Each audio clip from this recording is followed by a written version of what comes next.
الشيطان الرجيم بسم الله الرحمن الرحيم والسارق والسارقة فاقطعوا أيديهما جزاء بما كسبا نكالا من الله والله عزيز حكيم فمن تاب من بعد ظلمه وأصلح فإن الله يتوب عليه إن الله غفور رحيم ألم تعلم أن الله له ملك السماوات والأرض يعذب من يشاء ويغفر لمن يشاء والله على كل شيء قدير صدق الله العظيم۔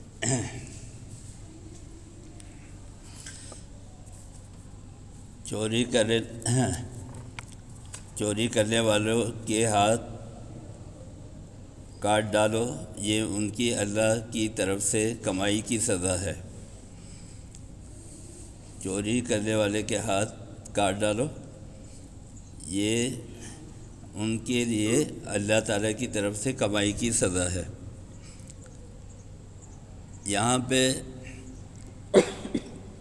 بس سارق چور مرد کے لیے استعمال ہوتا ہے، اور بس سارقہ اس کے اندر ہے آتی ہے، یہ چور عورت کے لیے استعمال ہوتا ہے۔ اس آیت میں یہ بتایا گیا ہے کہ چور جو ہے، چوری کرنے والا، چاہے مرد ہو چاہے عورت، دونوں کے لیے ایک ہی سزا ہے اور دونوں مجرم ہیں۔ یہ واقعہ، یہ ضرورت کیوں پیش آئی قرآن کریم کو وضاحت کرنے کی کہ عورت ہو یا مرد؟ حضور اکرم صلی اللہ علیہ وسلم کے پاس ایک مقدمہ آیا، تو اس کا نام تھا فاطمہ، اور وہ قریش کے ایک قبیلے سے تعلق رکھتی تھی۔ تو وہاں کے سرداروں نے، بڑے لوگوں نے حضرت اسامہ ابن زید رضی اللہ تعالیٰ عنہ کو اس بات پہ تیار کیا کہ یہ تو بیچاری عورت ہے، غلطی سے اس نے یہ کام کر لیا، مجبور ہوگی اپنے حالات سے، اس وجہ سے یہ کام کر لیا، تو لہذا آپ رسول اللہ صلی اللہ علیہ وسلم سے سفارش کریں کہ اس کو چھوڑ دیں، عورت ذات ہے تو اس کو چھوڑ دیں۔ تو حضور اکرم صلی اللہ علیہ وسلم نے فرمایا کہ یہ تو مخزومی قبیلے کی فاطمہ ہے، اگر اس کی جگہ فاطمہ بنت محمد بھی ہوتی تو بھی میں چھوڑنے والا نہیں تھا۔ سزا کے اندر مرد اور عورت کی کوئی تفریق نہیں ہے، کوئی امتیاز نہیں ہے۔ برائی اگر کوئی عورت کرے گی اس کے لیے بھی وہی سزا ہے، اور کوئی مرد کرے گا اس کے لیے بھی وہی سزا ہے۔ کیوں؟ اس لیے کہ سزاؤں کے اوپر اسٹیٹ کا، ریاست کا، ملک کا دار و مدار ہوتا ہے۔ اگر آزادی چھوڑ دی جائے، اچھا اب اسی سے یہ بات نکلی کہ ہاتھ کاٹ دیے جائیں چور کے، تو اتنی بڑی سزا کیوں نہیں دی؟ 3 مہینے کی، 1 سال کی جیل کی سزا ہو جاتی، اتنی بڑی سزا کیوں دی کہ اس کے جسم کا ایک حصہ جو ہے وہ ہاتھ کاٹ دیے جائیں؟ یہ اسی لیے دی۔ اچھا ایک بات یہ بتا دوں کہ یہاں پر ہے مرد چور، عورت چور۔ یہ نہیں کہ گھر میں اگر بچے نے پینسل چرا لی تو اس کے ہاتھ کٹیں گے، اگر بیوی نے شوہر کی جیب سے کوئی پیسے نکال لیے تو اس کے ہاتھ کٹیں گے۔ اسی لیے یہاں پہ اس لفظ سے واقع کیا کہ وہ چور کے جو عادی مجرم ہو چکا ہو اس کے ہاتھ کٹیں گے، اور اس کی 2 وجہ ہیں۔ اس کی 2 وجہ یہ ہے کہ یہ جو عادی مجرم ہو چکا ہے یہ دوسرے کے لیے ترغیب بن رہا ہے، یہ باز نہیں آ رہا، یہ دوسرے کے لیے ترغیب بن رہا ہے۔ دوسرا بھی بولے گا یار میرے بھی مہنگائی ہے، میں بھی ڈاکہ مار لوں، میں بھی چوری کر لوں، یہ دوسرے کو ترغیب دے رہا ہے بار بار چوری کر کے۔ ایک مرتبہ حضرت عمر فاروق رضی اللہ تعالیٰ عنہ کے پاس مقدمہ آیا ایک چور کا، حضرت عمر فاروق رضی اللہ تعالیٰ عنہ نے فیصلہ کیا اس کے ہاتھ کاٹ دیے جائے۔ اس نے بولا امیر المومنین ٹھہرے، بہت چالاک تھا وہ چور۔ اس نے بولا کہ پہلی غلطی پہ، پہلی برائی پہ، پہلے گناہ پہ تو اللہ میاں بھی معاف کر دیتے ہیں۔ اللہ تعالیٰ کی عادت نہیں ہے کہ وہ پہلی غلطی پہ کسی کی پکڑ کرے، مشہور ہے نا کہ پہلی غلطی پہ تو اللہ تعالیٰ بھی معاف کر دیتے ہیں۔ تو امیر المومنین آپ مجھے کیوں ہاتھ کاٹ رہے ہیں، کیوں سزا دے؟ اچھا، اب امیر المومنین بھی صاحب فراست و بصیرت تھے، انہوں نے جواب دیا کہ تو نے بالکل صحیح کہا کہ اللہ تعالیٰ پہلی غلطی کے اوپر جو ہے وہ انسان کی پکڑ نہیں کرتے ہیں۔ اللہ تعالیٰ نے تیرے عیبوں پہ پردہ رکھا ہوا تھا، جب تو نے چوری کرتے کرتے حد کر دی، آج اللہ نے پردہ چاک کر دی۔ تو یہ غلطی، یہ گناہ، یہ چوری، یہ تو نے پہلی دفعہ نہیں کی، جب تو حد سے گزر گیا تو اس کے بعد اللہ تعالیٰ نے تیرے پردہ چاک کیا ہے اور تیرے خلاف یہاں مقدمہ ہے۔ تو یہ جو چوری کی سزا ہے ہاتھ۔ اچھا، اب اسکول میں دیکھا ہوگا بچے جب اسکول میں پڑھتے ہیں یا مدرسے کے اندر پڑھتے ہیں تو انہوں نے سبق یاد نہیں کیا یا کوئی اور وہ شیطانی کر رہے تو استاد کہتا ہے کھڑے ہو جا، ہاتھ اوپر کر لو، تو وہ کیا کرتا ہے؟ وہ یوں انگلی اوپر کرتا ہے، یوں کرتا ہے؟ نہیں، پورے ہاتھ اوپر کرتا ہے۔ اس کا مطلب ہے یہاں سے لے کے یہاں تک پورا ہاتھ ہے۔ اب ہاتھ یہاں سے کٹنا ہے یا یہاں سے کٹنا ہے یا یہاں سے کٹنا ہے یا یہاں سے کٹنا ہے، کتنا کٹے گا؟ تو یہ سزا جو ہے ہاتھ کاٹنے کی، یہ انتہائی سزا ہے، جو میں نے بتایا کہ جو عادی مجرم ہو چکا ہو۔ یہ گھر میں پینسل اٹھانے والے کے لیے نہیں ہے، ہیں بیوی کی جیب سے پیسے نکالنے والے کے لیے، جو عادی مجرم ہو چکا ہو اور چھوڑ نہ رہا ہو چوری کو، یہ اس کے لیے سزا ہے۔ اچھا، اب سزا کیا ہے؟ اگر چھوٹی چوری ہے تو اس کا ایک انگوٹھا کٹے گا، اس نے پھر چوری کی، یہ انگوٹھا کٹے گا، پھر اس کے بعد اس نے چوری کی، یہ انگلی کٹے گی، پھر چوری کی یہ۔ حضرت شیخ سعدی رحمۃ اللہ علیہ جامع مسجد بغداد میں جا رہے تھے، تو آپ نے دیکھا کہ ایک لاش ہے، جیسے آج بھی سعودی عرب میں ہوتا ہے نا، وہاں چوراہے کے اوپر مجرم کو قتل کر دیا جاتا ہے، گردن اڑا دی جاتی ہے، چور کے ہاتھ کاٹ دیے جاتے ہیں۔ تو انہوں نے دیکھا شیخ سعدی نے کہ جامع مسجد بغداد کے پاس ایک جگہ رسی سے ایک لاش ٹنگی ہوئی ہے، اس کے ہاتھ کٹے ہوئے، اس کے پاؤں کٹے ہوئے اور اس کی گردن بھی کٹی ہوئی۔ حضرت شیخ سعدی رحمۃ اللہ علیہ نے جا کے اس کی لاش کو بوسہ دیا، پوچھا کس کی لاش ہے؟ کہا چور کی لاش ہے۔ انہوں نے جا کے اس کو بوسہ دیا، تو لوگوں نے بولا یہ تو چور کی لاش ہے، آپ اس کو بوسہ کیوں دے رہے؟ تو حضرت شیخ سعدی رحمۃ اللہ علیہ نے فرمایا کہ اس آدمی نے چوری شروع کی، اس کا ایک ہاتھ کٹا، پھر چوری کی، پھر دوسرا ہاتھ کٹا، پھر چوری کی ٹانگ کٹی، پھر چوری کی دوسری ٹانگ کٹی، یہاں تک کہ گردن کٹ گئی، لیکن یہ اپنی چوری سے باز نہیں آیا۔ اس کی لاش ہمیں یہ سبق دے رہی ہے کہ میں نے غلط کام کے اوپر ثابت قدم رہ کے دکھا دیا، تم حق کے اوپر ثابت قدم رہ کے دکھاؤ۔ یعنی میں باز نہیں آیا، سزائیں ملتی رہی، ہاتھ پاؤں کٹتے رہے، میں نے ہاتھ پاؤں کٹوا لیے، لیکن میں استقامت کے ساتھ قائم رہا، میں اس سے باز نہیں آیا۔ تم دین کے اوپر چلنے والے، تم دین حق کے اوپر چلنے والے، تم اس طرح کی استقامت دکھاؤ دین کے اوپر۔ تو یہ سزا جو ہے یہ انتہائی اس کے لیے ہے، اور اس کا فیصلہ کون کرے گی؟ اسلامی عدالت، کہ انگلی کٹی چاہیے یا پورا ہاتھ، تو یہ سزا اس کے لیے۔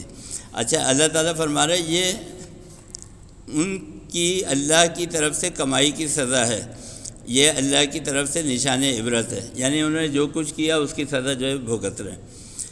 وہ بڑی قوت والا اور بڑی حکمت والا ہے۔ پھر جس نے قصور کر کے یعنی گناہ کر کے توبہ کر لی اور اصلاح حال کر لی تو بے شک اللہ تو توبہ قبول کرنے والا ہے۔ اچھا، اب سوال یہ ہے کہ اس آدمی نے جو عادی مجرم میں چوری کی، ڈکیتی کی، اس کے بعد توبہ کر لی، تو اب کیا اس کو سزا نہیں ملے گی؟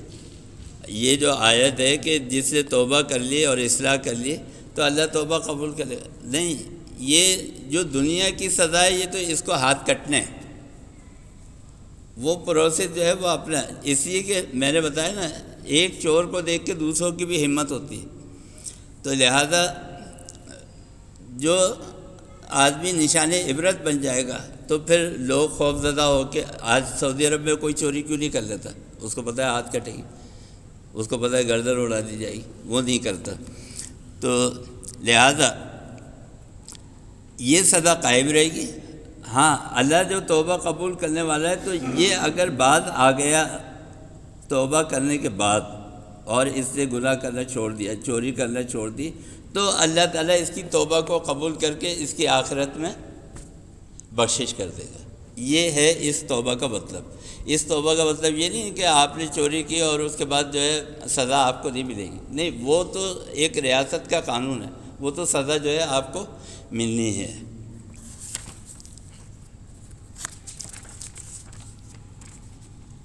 اللہ تعالیٰ بے حد مغفرت کرنے والا اور رحم کرنے والا ہے۔ کیا تمہیں نہیں معلوم کہ آسمانوں اور زمین کا مالک صرف اللہ ہے؟ جس کو چاہے سزا دے اور جس کو چاہے معاف کر دے، وہ ہر چیز پر قدرت رکھنے والا ہے۔ یعنی آخرت میں جو ہے وہ اللہ کا اختیار ہوگا۔ اللہ تعالیٰ جو ہے مالک ہے، مالکی یوم الدین جو سورہ فاتحہ میں ہے، اس کا مطلب یہ ہے، ایک تو مطلب یہ ہے کہ روز جزا کا، محشر کا مالک ہے، اور ایک مطلب یہ ہے کہ بادشاہ ہے۔ مالک کو یہ اختیار ہوتا ہے کہ وہ اپنی چیز کے ساتھ جیسے چاہے تصرف کرے۔ وہ بادشاہ جو ہے وہ معاف بھی کر سکتا ہے، اور وہ بادشاہ جو ہے سزا بھی دے سکتا ہے، یہ اس کا اختیار ہوتا ہے۔ تو اللہ تعالیٰ جو ہے اگر یہ آدمی توبہ کر لیتا ہے تو اللہ تعالیٰ کا اختیار ہے کہ اس کو سزا دے یا اس کو اس گناہ پہ چھوڑ دے، معاف کر دے۔ یہ اس آیت کا مطلب ہے۔ اچھا، یہ 40 آیتیں جو ہے یہ پوری ہو گئیں، اور اب ہم تھوڑا سا ذکر کریں گے۔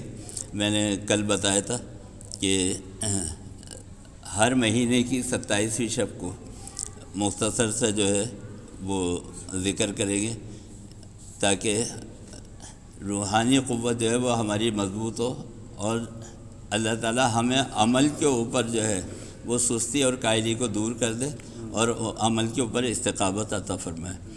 ایک مرتبہ درود شریف پڑھ لیں، اللہم صلی علی سیدنا مولانا محمد وعلی آل سیدنا مولانا محمد مبارک وسلم۔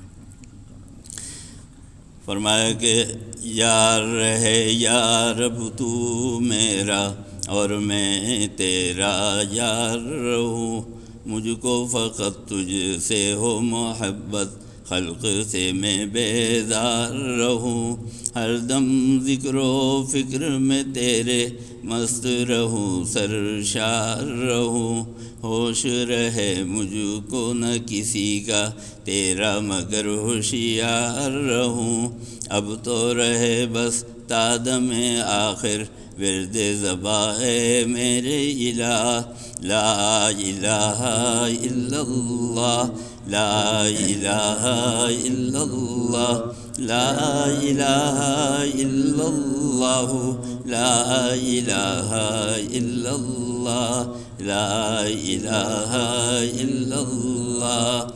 تیرے سوا معبود حقیقی کوئی نہیں ہے، کوئی نہیں، تیرے سوا مقصود حقیقی کوئی نہیں ہے، کوئی نہیں، تیرے سوا موجود حقیقی کوئی نہیں ہے، کوئی نہیں، اب تو رہے بس تادم آخر ورد زباں اے میرے الہ، لا الہ الا اللہ، لا الہ الا اللہ، لا الہ الا اللہ، لا الہ الا اللہ، لا الہ الا اللہ، لا الہ الا اللہ۔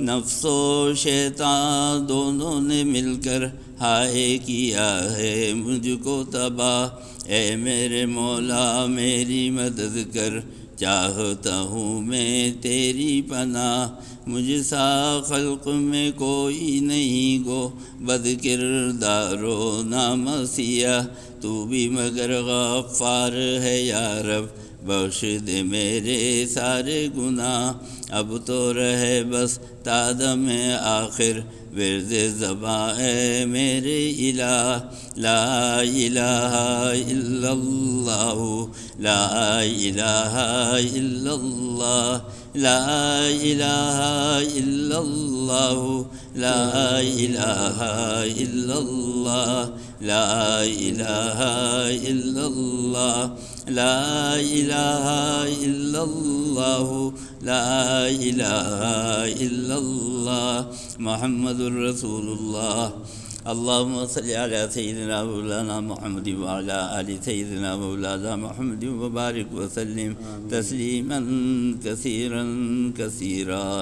اے اللہ ہمارے گناہوں کو بخش دے، اے اللہ معاف فرما دے، اے اللہ ہماری خطاؤں کو درگزر فرما، اے اللہ ہمارے صغیرہ کبیرہ لغزشوں سے درگزر فرما، اے اللہ ہمارے اعلانیہ چھپے ہوئے چھوٹے بڑے ہر قسم کے گناہ کو اے اللہ پاک کر دے، گناہوں سے محفوظ فرما دے، اے اللہ ہم کو نیکیوں والی زندگی بسر کرنے کی توفیق عطا فرما دے، اور اے اللہ برائیوں سے ہمیں نجات عطا فرما دے، اے اللہ صراط مستقیم کا راستہ عطا فرما دے، اے اللہ پانچوں وقت کی نماز باجماعت پڑھنے کی توفیق عطا فرما، اے اللہ قرآن کریم کو پڑھنے سمجھنے اور اس پر عمل کرنے کی توفیق عطا فرما، اے اللہ قرآن کریم کی تلاوت کا حق ادا کرنے کی توفیق عطا فرما، اے اللہ ہمارے جو والدین اعزاء اقربا بہن بھائی اس دنیا سے رخصت ہو گئے، اے اللہ تمام مسلمان مرحومین کی مغفرت فرما، اے اللہ حضور اکرم صلی اللہ علیہ وسلم کی محبت سے ہمارے قلوب کو لبریز فرما، آخرت میں آپ کی شفاعت اور معیت نصیب فرما، اے اللہ ہمارے دلوں میں جتنی بھی جائز تمنائیں مرادیں ان سب کو پورا فرما،